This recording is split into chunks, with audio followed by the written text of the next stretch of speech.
Comment construire un rapport de confiance en comprenant le mécanisme du cerveau?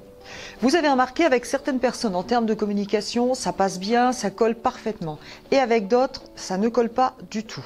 Alors, si vous connaissez les critères qui sont naturellement mis en place quand ça fonctionne bien, alors ce sera facile de les reproduire avec des gens avec qui ça passe moins bien.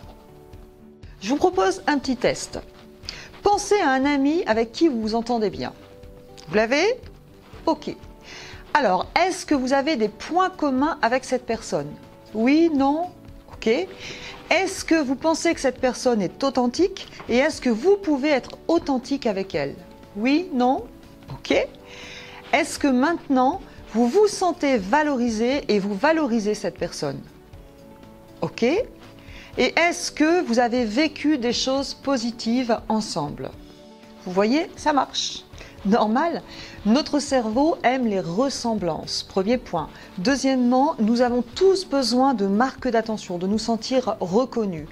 Et troisièmement, nous fonctionnons avec des ancrages émotionnels. Et bien maintenant, vous allez penser à quelqu'un que vous n'aimez pas forcément, avec qui vous n'avez pas forcément d'affinité. On va refaire le tour. Avez-vous des ressemblances, des points communs avec cette personne? Oui? Non? Ok. Est-ce que vous pensez que cette personne est authentique avec vous? Est-ce que vous pouvez être authentique avec elle? Ok. Est-ce que vous vous sentez valorisé et est-ce que vous la valorisez? Ça m'étonnerait. Et est-ce que vous avez vécu des choses positives ou négatives avec cette personne? Eh bien, vous voyez, c'est quand même un petit peu différent, n'est-ce pas? Alors, je vais maintenant vous donner 4 conseils pour créer du lien tout en restant authentique, bien sûr. Première chose, cherchez les ressemblances, le minimum de points communs avec cette personne. C'est vrai que quand on n'aime pas quelqu'un, on n'a pas tendance à voir les points communs, on voit plutôt les différences. Moi, je vous propose de chercher le minimum de points communs. Je suis une femme, c'est une femme. Nous travaillons dans la même société. J'ai un enfant, il a ou elle a un enfant. Vous voyez ce genre de choses.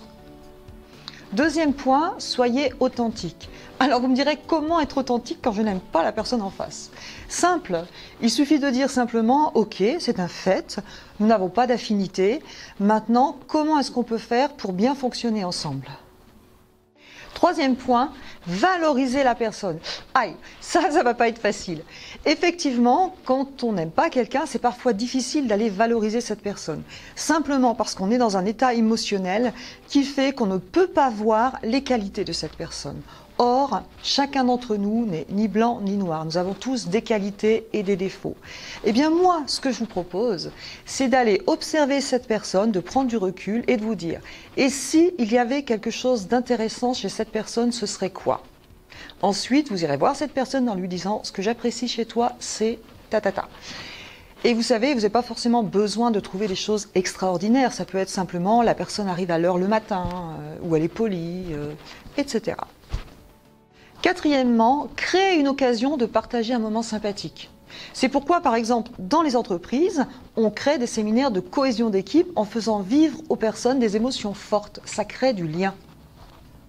Eh bien voilà une astuce. Si vous utilisez ces 4 points, vous pouvez changer des choses. Maintenant, évidemment, la communication, c'est quand même 50-50. Et sachez que, en faisant ce genre de choses, vous plantez des graines. Et le changement ne se fera pas peut-être comme ça, en une seule fois, mais progressivement, vous pouvez améliorer la relation. Le mieux, c'est que vous testiez par vous-même. Je vous propose donc de télécharger l'e-book si vous le souhaitez. À bientôt. Si ça vous intéresse, rejoignez-nous sur notre site internet ou sur notre chaîne YouTube. Je vous dis à bientôt.